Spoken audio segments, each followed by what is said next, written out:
It's every franchise's wish to have a top 3 pick. It's even better to have that and not need it. Who makes the trades? Who needs to get up there? We're talking about that today on Locked On NFL Draft. You are Locked On NFL Draft, your daily podcast covering the NFL Draft. Part of the Locked On Podcast Network, your team every day.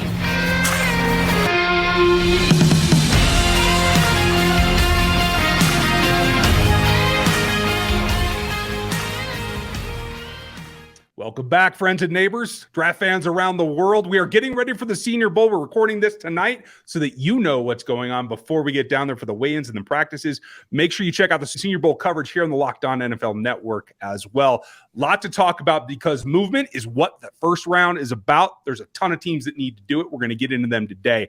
I'm Ryan Tracy, the founder of Rogue Analytics and Performance Consulting at rogueapc.com, as well as NFL 33.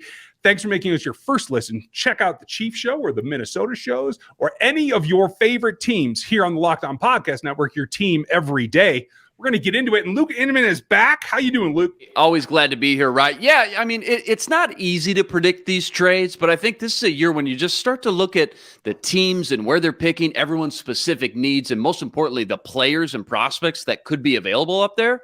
I think we got enough information to make some at least educated guesses here as to where some potential landing spots make sense for teams moving up or down in the draft. Well, I think I might be the most jealous of Ryan Poles in this situation. Second-year GM with the number 1 pick.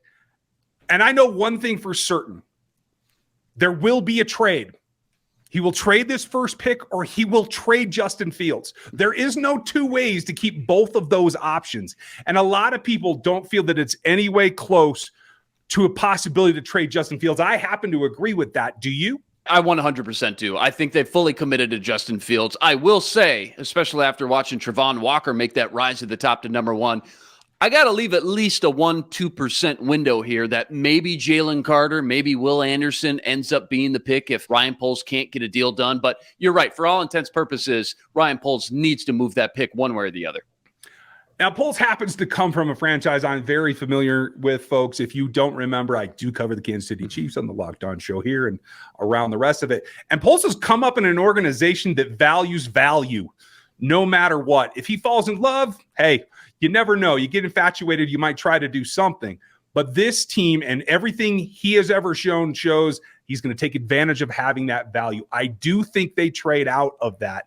The question is going to be, for how much? And is it going to become a true bidding war that he can move back and still get something done to improve his roster? So there are plenty of teams. You could basically pick every team 2 through 31 because there are only 31 picks in this draft, folks, in the first round. Any of them could happen. But just looking at the top 5, I think there's 3 teams that need to trade one way or the other. And I think it starts right afterwards. I'm guessing Nick Caserio and Ryan Poles have already had conversations because Houston, I think, got burned a little bit by Lovey. I can't say that I blame Lovey. That was a tough situation to be in, but the truth is the truth. They have 2 picks at 2 and 12, and they want a quarterback. If they feel anybody else is going to give a matchbook offer up to the Chicago Bears, I got to feel like if you're willing to give up both of those, you can get this done. You can get the guy you want no matter what. Yeah, I'm with you for sure. I think you got to be careful not to just give up a king's ransom. I mean, that 12th overall pick, especially if you're drafting a young quarterback, you're going to need that to surround him with some weapons and talent. I think you got to be careful, play a little game here with Ryan Poles if you're Houston or Indy, which we'll get into a little bit, and you say, hey, here's the deal. We got a guy that we like and we want to move up and take, but if we can't get a deal done, I'm more than fine just staying put at 2 and taking the next best guy, especially if you think all 3 of these guys are going to end up being graded out somewhat similar. So it's going to be very interesting. And then I just want to add real quick about Chicago. First of all, yes, you're calling every front office up there, every team that needs a quarterback right now. You're saying, let the bidding war begin. But I do say you got to be careful. There's two sides of the coin. You obviously want to maximize the worth of that pick, get every penny you can. But two, you look at the tiers of blue chip players in this class, especially on the defensive side of the ball, which we know Chicago needs. Alabama edge, Will Anderson, Georgia defensive tackle, Jalen Carter, both kind of in a tier of their own right now. I know it's early in the process. You got to be careful not to drop too far and out of position where all of a sudden you're sitting there back on the clock. You traded so far back now, you missed out on a cornerstone, nearly can't miss piece to add to your defense. So knowing that, then the game becomes, okay, how far can I go where I'm still going to land one of those two players, Houston, Indy, both of them at minimum need to take a quarterback. And I think that's why the Colts at 4, and we'll get into that here in a second. Colts at 4 make the most sense to me, just knowing you're getting some extra value, but you're still going to get one of those blue chip players. Yeah, I think that makes a lot of sense because what you can do there, and for me, at least at this point in the process, there are 4 players worth top 4 picks. That's it. There isn't a fifth, in my opinion. It is either Stroud or Bryce at the quarterback spot, or it's Carter or Anderson on the defensive edge, D-line, whatever you want to call it. There are no other players. For me, Will Levis is not a top 4 player, period, end of story, full stop. So that means if you want one of those, you have to go up and get them, particularly if you're Indianapolis. A, do you think that Indy sees it the same way, or do they think Levis is a top 5 pick? And do you think they have to get to 1 to get their job done? Again, I go back to kind of the same game you're playing with Ryan Poles. You say, hey, I mean, you don't want to get swindled here, right? Because you need draft ammo in the NFL. That's your currency. That's all we have to move up and down and make some deals happen. So I think, again, if there is a guy, you don't want to oversell yourself and say, you know what? Yeah, take whatever you want. Here, blank check. Take it all, whatever you need. I think you got to convince them that there is multiple guys that you're willing to take that, hey, if we can't get a deal done, we're cool with moving up to 2 with Houston or maybe 3 with Arizona. We'll take our business elsewhere because maybe there is 3 top tier quarterbacks and we like all of them. So can't come off too desperate there. It's going to be interesting though, just again, knowing Indy, knowing Chris Ballard, he's definitely a GM who covets the traits and the tools of a lot of prospects, doesn't look at what they are now, but what could they be in 2-3 years with the right coaching and obviously surrounding them with the right talent. And that's why I mentioned Anthony Richardson on the previous show. And we'll get into that discussion later on once we deep dive into some quarterback talk. But if I'm Chris Ballard, knowing that quarterbacks could go 1, 2, 3, there's a world out there where that happens. I'm starting to sweat a little bit and seeing what it's going to take to move up in that specific scenario. I think you said the magic words, knowing Chris Ballard. We're going to explore that a little bit more on the backside after a message from our pals. More trade scenarios coming up after I tell you about FanDuel. It's the only app you need at your Super Bowl party. America's #1 sportsbook. Download the app now so you can bet on Super Bowl 57. FanDuel allows you to bet money lines, point spreads, and player props. It's safe, secure, and easy to use, and you get your winnings instantly. Join FanDuel today. FanDuel.com/lockedon. That's FanDuel.com/lockedon, the official sportsbook partner of the NFL. Now, you mentioned something in the last segment that I really liked, and it is knowing Chris Ballard. 2 aspects of that. He and Ryan Poles worked together in Kansas City for a bit. They do know each other pretty well. I won't say they're best buds, but it certainly greases the wheels in what I think a lot of fans forget about this league is that it is about relationships at every level, including the GMs. And the other thing is, and I'm not trying to light a fire under Colts fans, but this is one of the less stable franchises in terms of ownership meddling with what happens to be on the roster to get on the field. And if I'm Chris Ballard, I'm a little concerned that if I don't use this connection that I have in order to get my job #1 done, whoever it happens to be, Levis, Stroud, Young, whatever, then I'm going to miss my opportunity, and I may find myself in a position that Frank Reich found himself in before he got run out of Indianapolis. No, I think you're absolutely right. And here's the thing, too. I mean, these are fun scenarios to go through, and I certainly think there's going to be a lot of action night 1 of the draft, but it's not always easy to trade as some people think, and it's because it takes 2 teams to tango, first and foremost. So I'm glad you brought up that connection, that relationship between these 2 GMs, and that could be the difference between getting a deal done and not getting a deal done, and ultimately costing Chris Ballard his job. And it's a funny aspect too when you think about that. There's going to be a little bit of a dance going on here, courtship, because you have two teams in the same division that both are possibly trying to get to number one. That, I think, spurs a little bit more in Chicago's favor again in getting more value out of it, because it's not just, are you going to get a franchise quarterback? It's where are you going to land in your division? Because Texans versus Colts is something I think you ask any fan base there, that's a significant consternation the other one is to the other. No, you're right. As that goes forward, I think that's very, very critical. The dark horse for me in the top 10 is going to be somebody that I think it's still evolving. We saw Steve Wilkes not get hired as the full-time head coach in Carolina. Frank Reich does end there. I don't think there's competition, and quite frankly, I think Chris Ballard got forced into that action. So I don't think there's bad blood there. But when we go back to the conversation about Chicago, as you were saying, you don't want to waste that pick. You don't want to drop too far. So the first question for me becomes, if you're talking about Carolina at all, is do the Bears even want to go down to number 9? I think that's the golden question. Like, I don't know if I can see Ryan Poles moving all the way back to 9. I just can't. Not to mention the price it might cost Carolina to move all the way up to 1, especially in this class. That might be insane to pull off. But certainly, I think maybe like pick number 3 with the Cardinals, Carolina could move up to. I'm interested in the Cardinals as well. And just the situation they're in with a new GM and likely a new coach, obviously. I don't know what they're thinking, knowing that they're likely committed and tied to Kyler Murray, given the contract and the dead money and everything else that goes along with it. Anytime a new regime comes in, though, the first question is, do we have our guy at quarterback? And, if they're not sold on Kyler Murray, what do you do there? Do you try to move on from him? We talk a lot about Lamar Jackson being traded.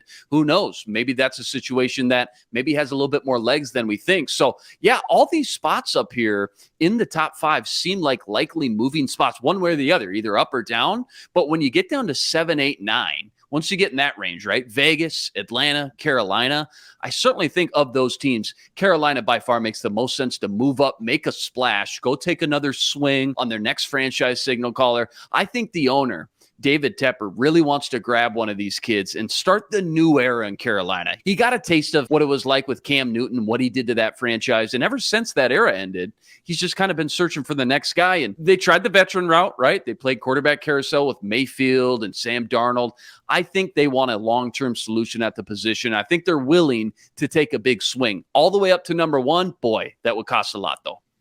Well, I think you hit it there. And I think the recent hiring of Frank Reich, I think, is a bigger determining factor of that than we thought. Because we have to go back. Frank was supposed to get Andrew Luck. He was supposed to have this kind of in-place quarterback already. Maybe he's a little gun-shy after the string of veterans that he's had to go through. Maybe he wants somebody young. Now, they still have Matt Corral in there, a guy that I thought, despite the injury, was going to be able to overcome. I think I had him 3rd in the class last year because I do love his upside. The question was going to be physicality. Was he able to fill out his frame a little bit? Was he able to stop looking for contact when he shouldn't? And was he able to mature? A season-ending injury and a lot of study time later, I think the first thing that they have to do is Frank Reich has to come in there and evaluate Matt Corral as if you even want to take a chance on him, or is he just a guy in your room? Like we've talked about Davis Mills and some other guys, Sam Howell, for example, Desmond Ridder. I don't think a 3rd-round quarterback just after 1 year, unless he's just wowed you behind the scenes, is going to stop you from being able to have the opportunity to go jump up and grab a franchise, possibly changing quarterback, right? They just don't come around very often. But Matt Corral, I'm with you. I didn't have him at number 3 in my rankings, but I certainly saw the promise and potential there. I just think it's not going to hold you back. If there's an opportunity in a trade that makes sense for both parties to go up and get a guy like Bryce Young, CJ Stroud, or even Will Levis. And if you can't get Bryce Young or Stroud, maybe you need to go somewhere else. There's another trade scenario that has to happen in the top 3. We'll hit that on the backside of this. Before we get to draft weekend, don't forget to find the perfect Valentine's Day gift with BlueNile.com. Whether you're celebrating the big day or whether you're ready to pop the big question, use the online shopping convenience of BlueNile.com. At BlueNile.com, you can find the perfect piece of jewelry for life's special moments or even create the custom engagement ring of her dreams. Blue Nile lets you choose the diamond shape, size, clarity, as well as the setting style. Right now, you can save up to 50% at BlueNile.com. That's BlueNile.com for up to 50% off at BlueNile.com. So as we talked about, it's all been about Chicago, right? Chicago. Well, Arizona Cardinals are over there going, hey, we just lost JJ. Sorry about that, bro. We still got this kid that has to study and play video games. We still got issues, but we're stuck. Let's make the most of it. And if everybody's going to be trying to get to number one, maybe we can get somebody to come in at number 3, give us some relief, more picks, and they can still get somebody like a Levis if they feel he is the number 3.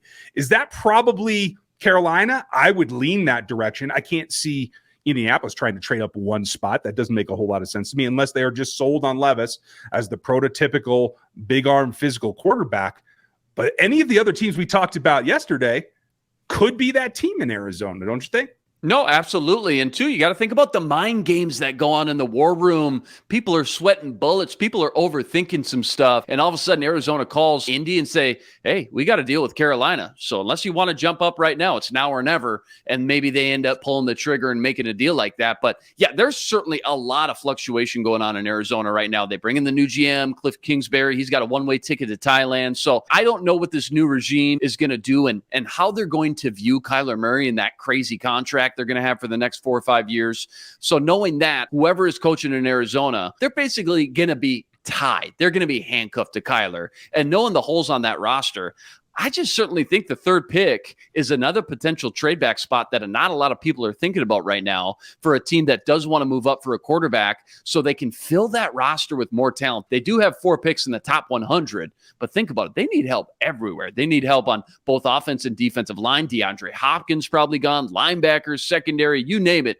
Adding more ammo, not the worst thing in the world. I think even if it means I'm missing a guy like Jalen Carter or Will Anderson, because I look at that roster, I think they're far more away than one guy than being really competitive again next year in 2023. You know, and I have right now, I have Will Anderson slightly ahead of Jalen Carter. You do? The Okay. top defensive talent. They just made an investment in multiple pass rushers just last season. So I, for one, was a big Cam Thomas guy. He's been very, very efficient as he come on and he learned from J.J. Watt. Maybe they're not ready to pull that trigger. Maybe they have to talk to somebody. And if I was going to talk to somebody other than Carolina, I'd be calling Howie.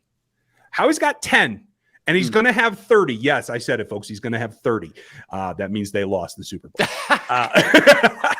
Somebody had to say it. Right? Hey, I'm going to be that guy. Yeah. But so I'm on the phone with them because I feel like if I can get 2 fifth-round options, I'm happy with that. 5th-year options, that is. Sure. I'm looking to get out, but still stay in the top 10. I'm looking for a receiver first and foremost.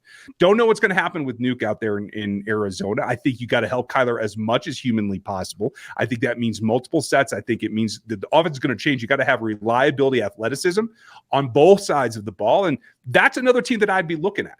Oh, 100%. I mean, you got to look, again, takes 2 teams to tango here. You got to look at who's got the ammo to move up. Now, what's Philly moving up for exactly? Again, they want one of those blue chip guys. Maybe Jalen Carter or Will Anderson falls that far. I would certainly think long and hard about a situation like that. This is a very unique situation Philly's in, much like Seattle, where you're just not supposed to see playoff roster teams with this type of ammo. Seattle with the 5th overall pick, that's a blue chip kind of pick. And Philly with the 10th and 30th overall pick, there's a lot of dangerous things they could do. And you think about it like this. The Eagles traded for A.J. Brown, absolute game changer, changed the whole development course for Jalen Hurts for the 18th overall pick. Just imagine what Howie could drum up with the 10th and 30th overall pick in one offseason. So it's going to be very interesting. I'm expecting a lot of fireworks, not only before the draft, but obviously on draft night itself. Philly, though, I'm glad you brought them up with Howie. You never know with that guy. He's a real wild card, especially on draft night. He really is. He keeps everybody on their toes. And I think that when we take a step back, everything that we've talked about so far, when we take a look at the top 5, I think at least 3 of those picks get moved. That's the way I feel right now. I'm with you. My question is, though, I don't know if it's going to be early on? Are they going to try to take the Kyle Shanahan route and declare and get that pick and think everybody has it figured out? Or does it come down to last minute phone calls on draft night? Right now, it feels like, especially if you're Ryan Poles, you got to wait out that kind of who's going to bid better. I think it's going to take some time. I don't expect that one to move, but I could think that if you're making a splash in Arizona, maybe you want to do that early and then let's see what happens from there. I think you certainly go night with your plan A, but all these GMs just plan B, C, D, and E before they get to that point, right? Because we all know how the draft unfolds. It's one of those things that nothing's for sure, nothing's for certain. Everybody lies. A lot of smoke screen going on that entire week, if not entire month leading up to the draft. So you got to have multiple options on your plate so you can stay cool and calm and you don't overreact. And again, all of a sudden you go to bed after night one, you say, what was that? What did I do? What just happened there? So you never know. That's why we love the draft though, right? Right? Guys like me and you, because it is so unpredictable. And especially this year's class seems very, I'd just say intriguing. There's a lot of different situations that seem to be set up for a lot of fireworks come draft night, especially in that first round. And we're going to have it all for you as we move through the off season, the film work, the statistics work. You can find all that at everywhere that we put up content. We're going to be back this week here with more content from the Senior Bowl. I'll be down there. We'll give you our bird's eye and see who's making noise out there. There's been a couple announcements we'll go over as well about who will be playing and who will not. Thanks for making us your first listen today. Check out the rest of the Locked On Podcast Network. Any team you want, we got it. And we're going to have special coverage of the Senior Bowl here on the Locked On NFL channel. So please join us for that. Like, sub, and hit the bell if you're new to YouTube. Thanks for getting subbed over on the audio platforms. We appreciate your time. And for Luke England, I'm Ryan Tracy. We'll talk to you next time. You are Locked On NFL Draft, your daily podcast covering the NFL Draft. Part of the Locked On Podcast Network, your team every day.